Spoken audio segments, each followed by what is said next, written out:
السلام علیکم۔ ہوئی اگر تاخیر تو کچھ اسباب تاخیر بھی تھے۔ کچھ دنوں کے گیپ کے بعد سید نعمان قریشی آپ کی خدمت میں حاضر ہے۔ عزیزان من، انگلینڈ کی کرکٹ ٹیم پاکستان موجود ہے اور اس سیریز کا پہلا ٹیسٹ ملتان میں کھیلا جا رہا ہے۔ ملتان میں کل پاکستان نے ٹاس جیتا اور بالآخر ٹاس جیت ہی لیا۔ شان مسعود کی ویسے قسمت اس حوالے سے بڑی خراب ہے کہ جہاں وہ 5 لگاتار ٹیسٹ میچز بطور کپتان ہارنے والے پاکستان کے پہلے کیپٹن بن گئے، وہیں ان کی قسمت میں ٹاس بھی نہیں آتا۔ ٹاس آ جائے تو میچ نہیں آتا۔ اس میچ میں وہ کیا گول کھلائیں گے یا ہماری ٹیم کیا گول کھلائے گی، اس پہ ہم بڑی تفصیل کے ساتھ بات کرتے ہیں۔ ٹاس پاکستان نے جیتا، بلے بازی کا فیصلہ کیا۔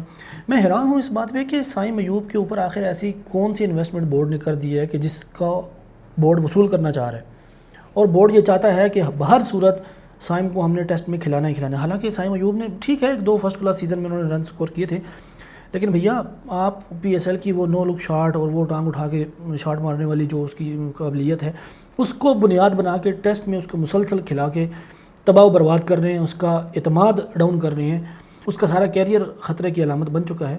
تو اس کی جگہ امام الحق کو کیا مسئلہ تھا؟ کم از کم پاکستان میں تو وہ کامیاب تھے۔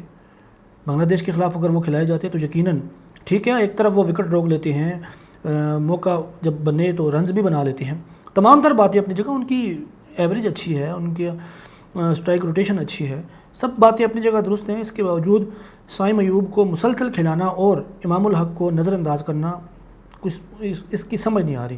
اور تو اور اب کرکٹ کے ایکسپرٹ نے ہماری اس اوپننگ جوڑی کا مذاق بھی اڑانا شروع کر دیا۔ کل عبداللہ شفیق اور سائم ایوب کے درمیان جو 8 رن کی اوپننگ شراکت داری تھی، وہ پاکستان کی سب سے بڑی اوپننگ شراکت تھی ان دونوں کے درمیان۔ اندازہ کر لیجئے کہ چلتی ہوئی گاڑی کو پاکستان کرکٹ بورڈ کے بڑوں نے، کرتا دھرتاؤں نے، ہمارے کوچز نے، ہمارے کیپٹن نے ڈنڈا دیا، اور آج حالات یہ ہیں کہ 8 رن کی سب سے بڑی اوپننگ شراکت تھی کل، یہ حالات۔ تو اس کے بعد پھر شان مسعود آئے اور کیا بہترین کھیلا۔ شان مسعود نے زبردست بلے بازی کا مظاہرہ کیا۔ اب اس پہ انگلش کمنٹیٹرز ہیں یا سابق کھلاڑی ہیں یا تجزیہ کار ہیں، وہ پنجابی میں کہتے ہیں نا، رونا پٹنا انہوں نے ڈالا ہوا ہے۔ او بھائی ملتان کی روڈ پچ ہے اور فلاں ہے اور پچ میں جان نہیں ہے تو ایسا ہے تو ویسا ہے۔ کیوں بھائی، جب آپ کھیلتے ہیں، آپ تیز کھیلتے ہیں تو اس کو بیس بال کہا جاتا ہے، اس کو جدید کرکٹ کہا جاتا ہے، اس کو ماڈرن ڈے کرکٹ کہا جاتا ہے۔ اور جب پاکستان ایسا کھیلے، جب پاکستان میرٹ پہ کھیلے، جب پاکستانی بلے باز بری بال کو چھوڑ دیں اور ہر اچھی بال کو اس کے میرٹ کے مطابق اٹھا کر باہر پھینکیں، باؤنڈری میں پھینکیں، تو آپ کو رونا یاد آ جاتا ہے۔ نہیں یہ تو روڈ پچ ہے تو فلاں ہے۔ تو آپ کے بولرز نے کل گیندیں کتنی اچھی کی ہیں، کل کے دن کی آپ ہائی لائٹس اٹھا کر دیکھ لیجئے، تمام بلے بازوں نے بہترین انداز میں گیندوں کو ان کے میرٹ پہ جا کے کھیلا ہے، اور بلے بازوں نے لائن اور لینتھ کا بالکل خیال نہیں رکھا، سوائے جیک لیچ کے وہ لائن اور لینتھ کا خیال کرتے ہوئے باؤلنگ کر رہے تھے۔ شان مسعود نے 151 رنز غالباً بنائے، بہت اچھا کھیلے، بہت اعلیٰ کھیلے، انہوں نے اسٹرائک روٹیٹ بھی رکھا، اور سب سے اچھی بات کہ انہوں نے جدید کرکٹ کھیلی، انہوں نے بالیں ضائع نہیں کی، انہوں نے گیندیں ضائع نہیں کی، اور اس کے ساتھ کتابی پلیئر کی کتابی بیٹنگ۔ آئے ہائے، عبداللہ شفیق بڑے عرصے کے بعد فارم میں واپس آئے، اور کیا ہی شاندار موقع پر فارم میں واپس آئے۔ اب یہاں لوگ کہہ سکتے ہیں بھائی وہ پچ ایسی تھی، ان کے بالر یہ تھے فلاں، بھائی جو کچھ بھی ہو، اس سے ایک ٹیسٹ سینچری کی اہمیت کم نہیں ہوتی۔ عبداللہ بہت اچھے کھیلے، اور پھر جس وقت ایک لمبی پارٹنرشپ کے بعد جب عبداللہ آؤٹ ہوئے، کے بعد دیگرے شان بھی آؤٹ ہو گئے، تو بابر اعظم کریز پر آئے۔ بابر اور سعود شکیل کے درمیان 60 رنز کی غالباً پارٹنرشپ ہوئی ہے۔ بابر بالکل اچھا کھیل رہے تھے، مجھے معلوم نہیں کہ بابر کے ساتھ مسئلہ کیا چل رہا ہے۔ وہ ان کی شاٹ سلیکشن ٹھیک تھی، ان کا گیند کے اوپر کنٹرول ٹھیک تھا، ان کا قدموں کا استعمال ٹھیک تھا، ان کی فرنٹ فٹ ٹھیک تھی، بیک فٹ ٹھیک تھی، ان کا پنچ ٹھیک تھا، انہوں نے 4-5 چوکے بھی لگائے، تمام تر باتیں اپنی جگہ درست تھی، لیکن اس کے باوجود اچھا بھلا کھیلتے کھیلتے اچانک سے وکٹ دے جانا کوئی اچھی بات نہیں۔ بابر اعظم کے فینز اس حوالے سے شدید پریشانی کا شکار ہیں۔ یقیناً خود بابر اعظم کو بھی اس بات کی فکر ہوگی کہ دسمبر 2022 میں نیوزی لینڈ کے خلاف کراچی ٹیسٹ میں انہوں نے 160 رنز کی غالباً اننگز کھیلی تھی، اس کے بعد سے اب تک ان کا بلہ ٹیسٹ میں تاحال خاموش ہے۔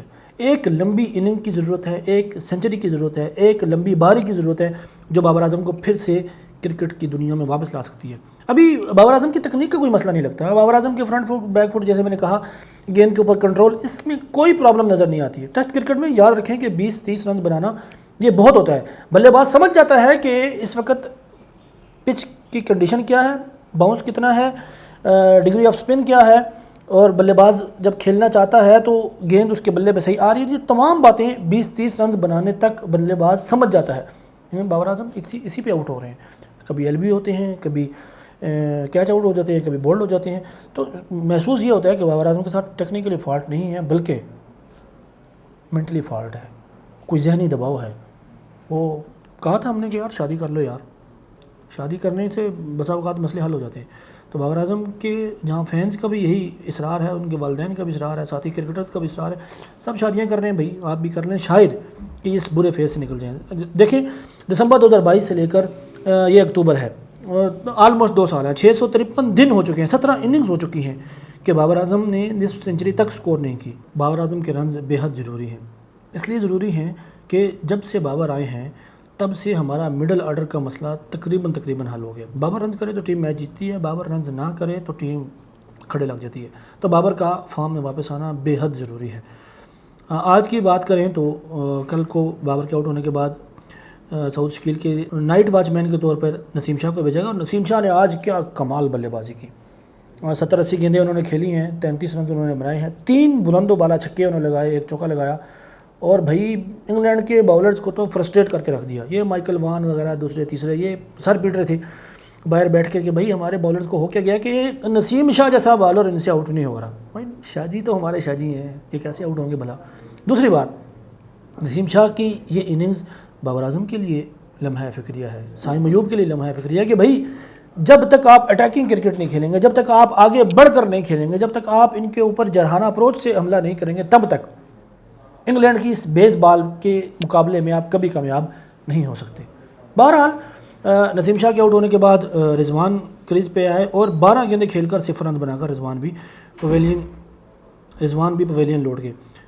جس وقت میں یہ ویڈیو ریکارڈ کر رہا ہوں اس وقت 397 سکور ہو چکے ہیں اور پاکستان کے 6 کھلاڑی آؤٹ ہیں۔ سعود شکیل 19 سینچری بنا چکے ہیں، ان کے ساتھ اس وقت سلمان علی آغا دے رہے ہیں۔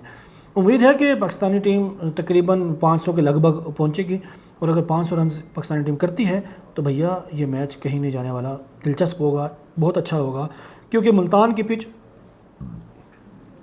آخری 2 دنوں میں اچھا خاصا شاندار ٹرن کرے گی، اور جب ٹرن ہوگا تو تب ہمارے پاس ابرار احمد موجود ہیں، ہمارے پاس سلمان علی آغا موجود ہیں، ہمارے پاس آرتھوڈاکس اسپنر سائم ایوب موجود ہیں، تو یقیناً انگلینڈ کے بلے بازوں کے لیے آسان نہیں ہوگا۔ 500 تک رنز کرنا بے حد ضروری ہیں۔